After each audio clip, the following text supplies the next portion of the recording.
সবাইকে স্বাগত দীপ্ত সংবাদের সাথে রয়েছে দোলা ডলরের। শুরুতেই জানাবো সংবাদ শিরোনাম। ঈদ উপলক্ষে চলছে ট্রেনের আগাম টিকিট বিক্রি, সব টিকিট অনলাইনে হওয়ায় ভোগান্তি কম। কিশোরগঞ্জ হাওরে থেমে থেমে বৃষ্টিতে চাষিদের ভোগান্তি, ধান শুকানো নিয়ে দুশ্চিন্তায় তারা। রাজশাহী বিশ্ববিদ্যালয় জাদুঘরের সংগ্রহে বিলুপ্তপ্রায় প্রাণী অবদান রাখছে শিক্ষা ও গবেষণায়।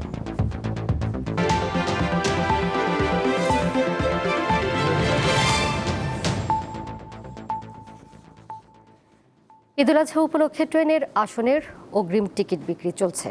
আজ দেয়া হলো 25 মের টিকিট। এবারও শতভাগ আসনের টিকিট অনলাইনে বিক্রি হচ্ছে।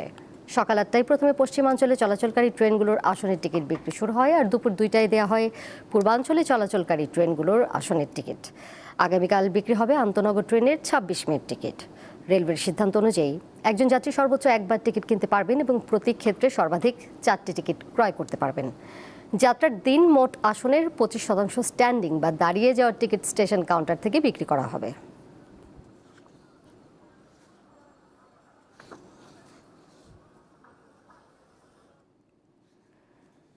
দেশে 24 ঘন্টায় হাম ও হামের উপসর্গ নিয়ে আরও 12 শিশুর মৃত্যু হয়েছে। একই সময় নতুন করে 1303 জনের শরীরে হাম ও এর উপসর্গ শনাক্ত হয়েছে। চলমান এই প্রাদুর্ভাবে গত 2 মাসে মোট মৃত্যু সংখ্যা দাঁড়িয়েছে 451। আজ স্বাস্থ্য অধিদপ্তরের বিবৃতিতে এই তথ্য জানানো হয়। প্রতিবেদন অনুযায়ী 15 মার্চ থেকে আজ পর্যন্ত সন্দেহজনক হামে হাসপাতালে ভর্তি হয়েছে 40,176 জন। এর মধ্যে সুস্থ হয়ে হাসপাতাল ছেড়েছে 36,055 জন।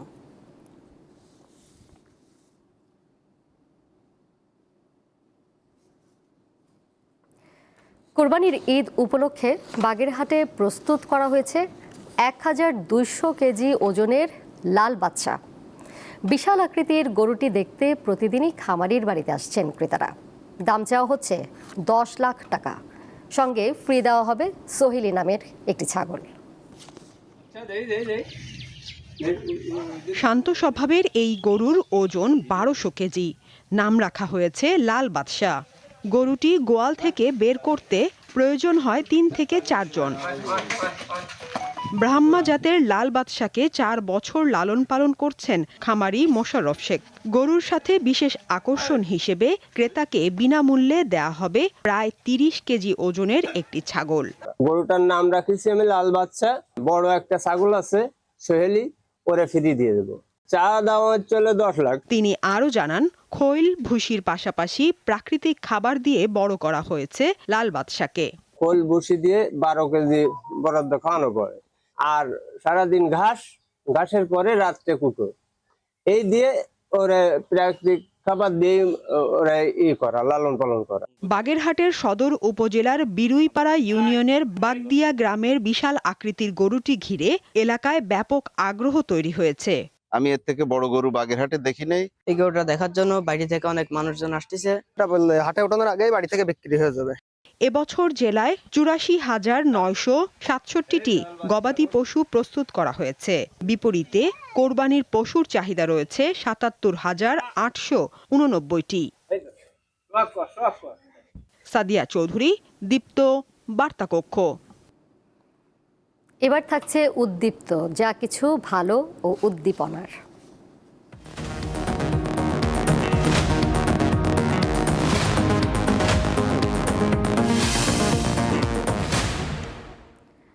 রাজশাহী বিশ্ববিদ্যালয়ে আছে দেশের অন্যতম প্রাণীবিদ্যা জাদুঘর, যা বিলুপ্তপ্রায় প্রাণী ও জীবাশ্মের এক সমৃদ্ধ সংগ্রহশালা।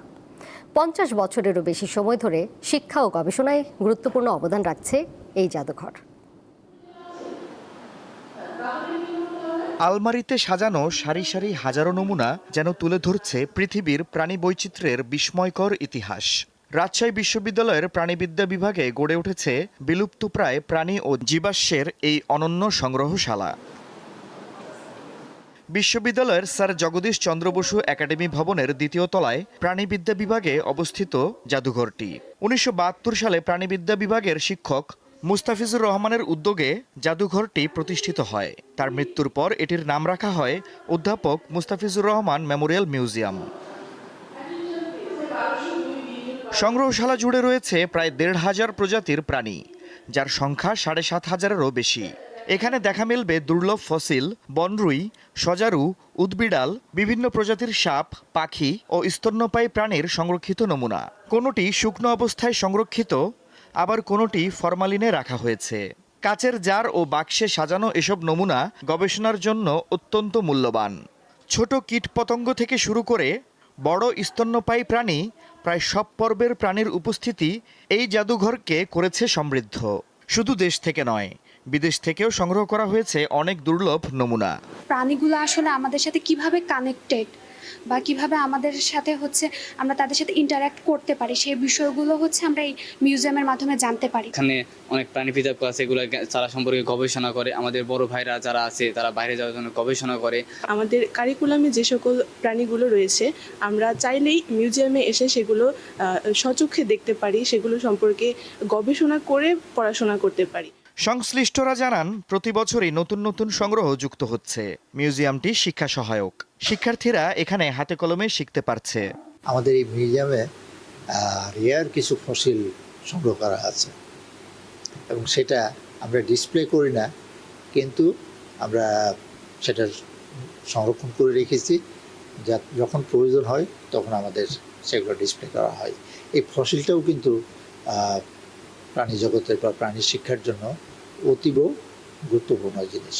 এটা খুবই শিক্ষা সহায়ক ছেলে মেয়েদের জন্য এবং আমরা তাদেরকে খুব হাতে কলমে একদম খুব কাছে থেকে ভিজুয়ালি দেখানোর চেষ্টা করি, হ্যান্ড টু হ্যান্ড বা মানে আই টু আই। প্রাণীবিদ্যা বিভাগের এই জাদুঘরটি রবি থেকে বৃহস্পতিবার সকাল ৮টা থেকে বেলা ৩টা পর্যন্ত খোলা থাকে। জাদুঘরটি সবার জন্য উন্মুক্ত।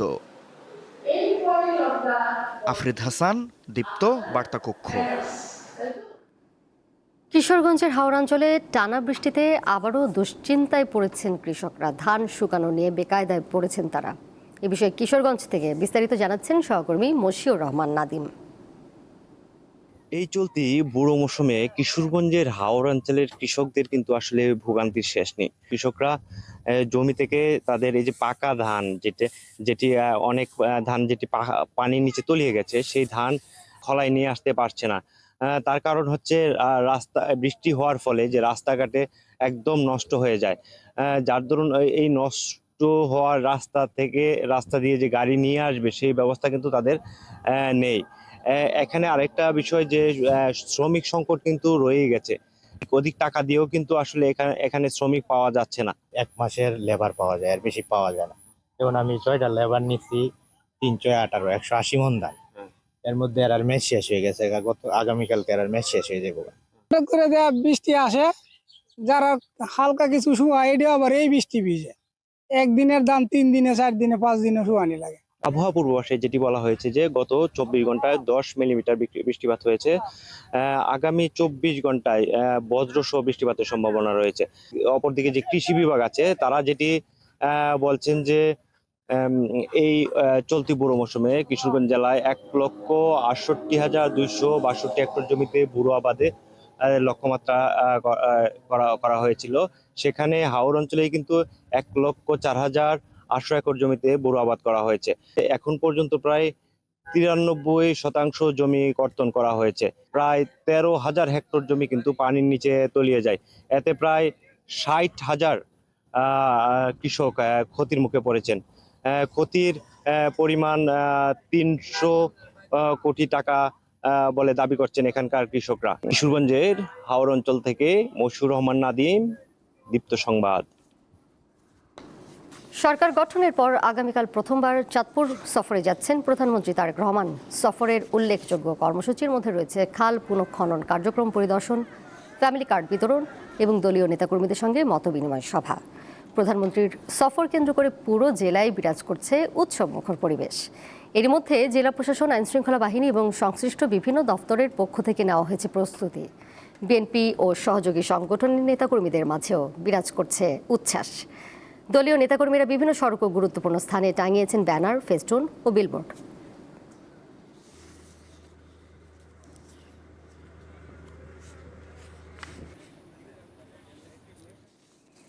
বাংলাদেশ ও যুক্তরাষ্ট্র আনুষ্ঠানিকভাবে জ্বালানি খাতে কৌশলগত সহযোগিতার একটি সমঝোতা স্মারক বা MOU সই করেছে। ওয়াশিংটনে স্থানীয় সময় বৃহস্পতিবার সকালে যুক্তরাষ্ট্রের পক্ষে জ্বালানি সেক্রেটারি ক্রিস রাইট এবং বাংলাদেশের পক্ষে পররাষ্ট্রমন্ত্রী খলিলুর রহমান এতে সই করেন। এই সমঝোতা স্মারকটি সাশ্রয়ী মূল্য ও সরবরাহ শৃঙ্খলের স্থায়িত্বের উপর ভিত্তি করে জ্বালানি উৎসের বিকল্পগুলিকে বৈচিত্র্যময় করার মাধ্যমে বাংলাদেশের দীর্ঘমেয়াদী জ্বালানি নিরাপত্তা বৃদ্ধির প্রচেষ্টায় অবদান রাখবে। সেই সঙ্গে বাংলাদেশকে সাশ্রয়ী মূল্যে এলএনজি, এলপিজি ও অন্যান্য জ্বালানি পণ্য আমদানি করতে সহায়তা করবে যুক্তরাষ্ট্র। বাংলাদেশের পররাষ্ট্রমন্ত্রী এই সমঝোতা স্মারকটিকে দুই দেশের ক্রমবর্ধমান সম্পর্কের আরেকটি মাইল ফলক হিসেবে উল্লেখ করেন।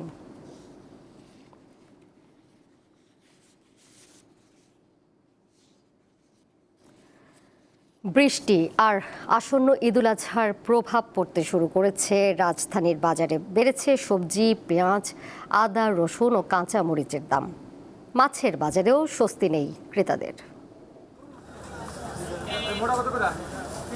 বৃষ্টির প্রভাব পড়েছে রাজধানীর বাজারে। প্রায় সব ধরনের সবজির দাম বেড়ে বিক্রি হচ্ছে ৮০ টাকার উপরে। বাজার ঘুরে দেখা গেছে বরবটি ১০০ টাকা, বেগুন ৮০ থেকে ১০০ টাকা, কাকরোল ৮০, চিচিঙ্গা ৮০ ও করলা বিক্রি হচ্ছে ৮০ টাকায়। সাধ্যের মধ্যে থাকা পেঁপের দামও ছাড়িয়েছে প্রতি কেজি ১০০ টাকা। অনেক ধরনের সবজি কিনেছি, তো সবগুলোর দাম ৭০ থেকে ৮০ টাকা এরকম, বা ১০০ টাকারও আছে বেশ কয়েকটা। এই সময়টাতে আসলে সবজির দাম একটু কম হওয়ার দরকার ছিল, কিন্তু আসলে কম না, অনেক বেশি মনে হচ্ছে। ৫০০ জন মরিচের ক্ষেত থেকে ২০০ জন ডুবে আছে, নষ্ট হয়ে গেছে, পানির নিচে যায়। এখানে আমদানি কম, দাম বেড়ে গেছে। ১ কেজি ২০ টাকা বাড়ছে, আগে ৮০ টাকা ৬০ টাকা ছিল, এখন ১০০ আর ১২০। এছাড়া ঈদ সামনে বাড়তে শুরু করেছে পেঁয়াজ, আদা ও রসুনের দাম। প্রতি কেজি পেঁয়াজ ১০ টাকা বেড়ে ৪৫ থেকে ৫০ টাকায় বিক্রি হচ্ছে। পেঁয়াজ কালকে কিনছি ৪০ টাকা করে, আজকে ৪৫ টাকা। ৪৫, ৫০, ৬০ যাদের থেকে নিয়ে পড়তেছে, আজকে কেজিতে ৫ টাকা পড়ছে।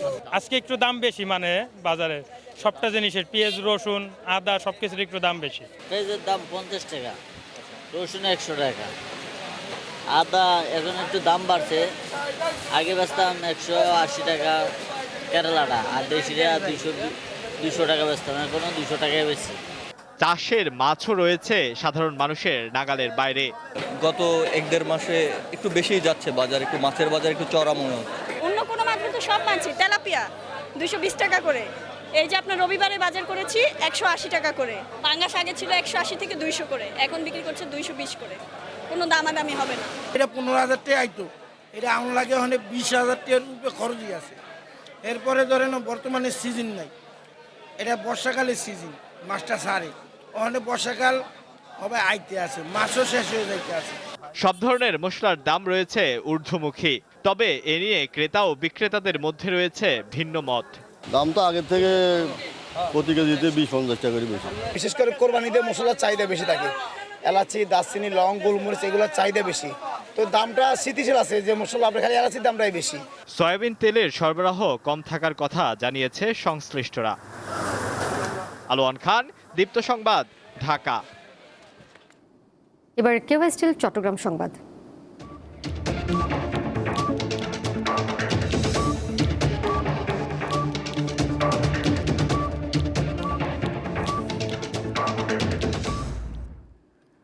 ভারতের পশ্চিমবঙ্গ ও আসামে মুসলমান নিধন, হামলা ও ধর্মীয় নিপীড়ন বন্ধ না হলে প্রয়োজনে বাংলাদেশের মুসলমানরা শক্তি প্রয়োগ করবে। চট্টগ্রামে এমনই হুঁশিয়ারি দিলেন হেফাজতে ইসলামের নেতারা। আজ জুমার নামাজ শেষে আন্দরকিল্লা মসজিদ চত্বরে বিক্ষোভ মিছিলের আগে সমাবেশে এই হুঁশিয়ারি দেন তারা। হেফাজতে ইসলামের নেতারা অভিযোগ করেন, ভারতে মুসলমানদের নিশ্চিহ্ন করতে নরেন্দ্র মোদী সরকার প্রকাশ্যে মুসলমানদের অত্যাচার করছে। এমনকি মসজিদে নামাজ পড়া অবস্থাতেও আক্রমণ করা হচ্ছে, পুড়িয়ে দেওয়া হচ্ছে মুসলমানদের ঘরবাড়ি ও ব্যবসা প্রতিষ্ঠান। এমন পরিস্থিতিতে বাংলাদেশ সরকার নমনীয় অবস্থান নিয়েছে বলে অভিযোগ করেন হেফাজতে ইসলামের নেতারা। পরে একটি বিক্ষোভ মিছিল বিভিন্ন সড়ক প্রদক্ষিণ শেষে চট্টগ্রাম প্রেস ক্লাবে গিয়ে শেষ হয়।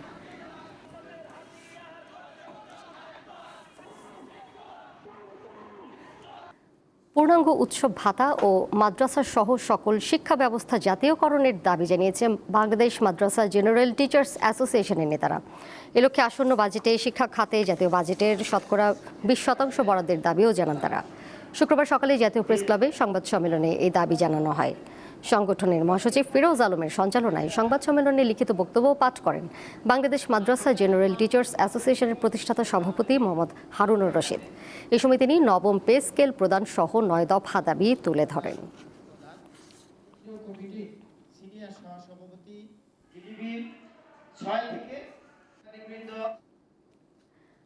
আন্তর্জাতিক প্রসঙ্গ, 2 দিনের চীন সফর শেষে দেশের উদ্দেশ্যে যাত্রা করেছেন মার্কিন প্রেসিডেন্ট ডোনাল্ড ট্রাম্প। যাওয়ার আগে দ্বিতীয় দিনেও চীনের প্রেসিডেন্ট শি জিনপিং এর সাথে বৈঠক করেন তিনি।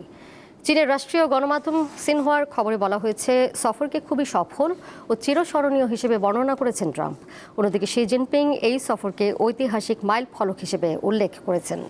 চলমান ইরান যুদ্ধ সহ তাইওয়ান, দ্বিপাক্ষিক বাণিজ্য, জ্বালানি সংকট নিয়েও আলাপ করেছেন দুই নেতা। ট্রাম্পের সফরে তার সঙ্গে ছিলেন বেশ কিছু ব্যবসায়ী ও প্রতিষ্ঠানের প্রধান নির্বাহী। তবে বিবিসির খবরে বলা হয়েছে, তেমন কোনো বাণিজ্যিক চুক্তি স্বাক্ষর হয়নি দুই দেশের মধ্যে। এদিকে ইরান যুদ্ধ বন্ধে দুই দেশের প্রতি আহ্বান জানিয়েছেন শি জিনপিং।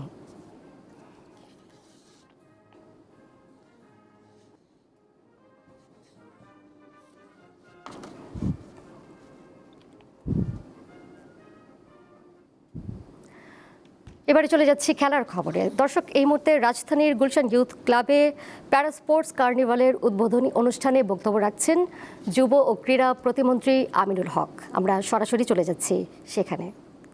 উদ্বোধন হতে যাচ্ছে সেই 7টি ইভেন্টের আমি আজকে শুভ উদ্বোধন ঘোষণা করছি। পাশাপাশি আপনাদের এই বিগত সময় কি দেখেছেন যে বছরে একবার আপনাদেরকে হয়তো বা স্মরণ করেছে বা কোনো সময়, কিন্তু আমরা আপনাদেরকে সারা বছর স্মরণ করতে চাই। সারা বছর আপনাদেরকে যেহেতু বেতন কাঠামোর ভিতর নিয়ে এসেছি, আমাদেরও তো কিছু চাওয়া আছে আপনাদের ভিতরে, আছে না? আপনারা ভালো রেজাল্ট আনবেন, আমরা আপনাদেরকে বেতন কাঠামোর ভিতরে এবং আপনাদেরকে সংবর্ধনা দেওয়ার মাধ্যমে আমরা পুরস্কৃত করবো ইনশাআল্লাহ। এবং আপনি আপনার পরিবার যাতে সুন্দরভাবে থাকতে পারেন, চলতে পারেন, সেই সকল দায়িত্ব ইনশাআল্লাহ আমরা সবার জন্য পর্যায়ক্রমে নিব। আমি আপনাদের সকলের প্রতি শুভকামনা রেখে আজকের এত সুন্দর, অসাধারণ, আমার আরো কয়েকটি প্রোগ্রাম আছে, বাট আমি এখানে আসার পরে দেখার পর আমার ওই প্রোগ্রামের কথা আমি ভুলে গেছি। আমাকে অলরেডি ফোন দিতে পাগল হয়ে গেছে। যাই হোক, আমি যাবো হয়তো বা দেরি হলেও, বা সত্যি আমি অভিভূত হয়েছি যে আমি সবসময় আমি আপনাদেরই একজন, এটা সবসময় আপনারা মনে রাখবেন ইনশাআল্লাহ। আমি আপনাদের হয়ে আপনাদের পাশে থেকে ইনশাআল্লাহ আমাদের স্পোর্টসকে আমরা সকলেই মিলে ইনশাআল্লাহ ঐক্যবদ্ধভাবে এগিয়ে নিয়ে যাবো। এই জন্য আমি আপনাদের সকলের কাছে সহযোগিতা চাই। আপনারা ভালো থাকবেন, সুস্থ থাকবেন। বাংলাদেশ জিন্দাবাদ। এতক্ষণ সরাসরি দেখছিলেন যুব ও ক্রীড়া প্রতিমন্ত্রী আমিনুল হকের বক্তব্য। সেখানে তিনি প্যারা স্পোর্টস কার্নিভালের উদ্বোধন করলেন। যাচ্ছি পরের প্রসঙ্গে। আসন্ন ফুটবল বিশ্বকাপের জন্য কিলিয়ান এমবাপ্পে ও উসমান দেমবেলেকে রেখে 26 সদস্যের চূড়ান্ত দল ঘোষণা করেছে ফ্রান্স। বিশ্বকাপের শিরোপা পুনরুদ্ধারের মিশনে একঝাঁক তারকা নিয়ে দল সাজালেও বেশ কিছু বড় নাম বাদ পড়াই শুরু হয়েছে আলোচনা। এদের মধ্যে সবচেয়ে আলোচিত নাম রিয়াল মাদ্রিদ তারকা কামাভিঙ্গা। এছাড়া চোট আর ফর্মহীনতার কারণে জায়গা হয়নি চেলসি তারকা ক্রিস্টোফার এনকুনকু এবং আল নাসের তারকা কিংসলে কোম্যান ও হুগো একিতিকের মতো তারকাদের। তবে আক্রমণে বরাবরের মতোই প্রধান ভরসা কিলিয়ান এমবাপ্পে, ওসমান দেমবেলে। মাঝমাঠ ও রক্ষণভাগে অভিজ্ঞদের পাশাপাশি বেশ কয়েকজন তরুণ প্রতিভাকেও সুযোগ দিয়েছেন কোচ দিদিয়ের দেশম।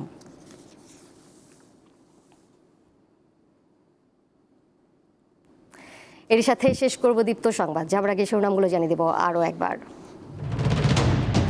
ঈদ উপলক্ষে চলছে ট্রেনের আগাম টিকিট বিক্রি। সব টিকিট অনলাইনে হয় ভোগান্তি কম। কিশোরগঞ্জ হাওড়ে থেমে থেমে বৃষ্টিতে চাষিদের ভোগান্তি। ধান শুকানো নিয়ে দুশ্চিন্তায় তারা। রাজশাহী বিশ্ববিদ্যালয় জাদুঘরের সংগ্রহে বিলুপ্ত প্রায় প্রাণী অবদান রাখছে শিক্ষা ও গবেষণায়।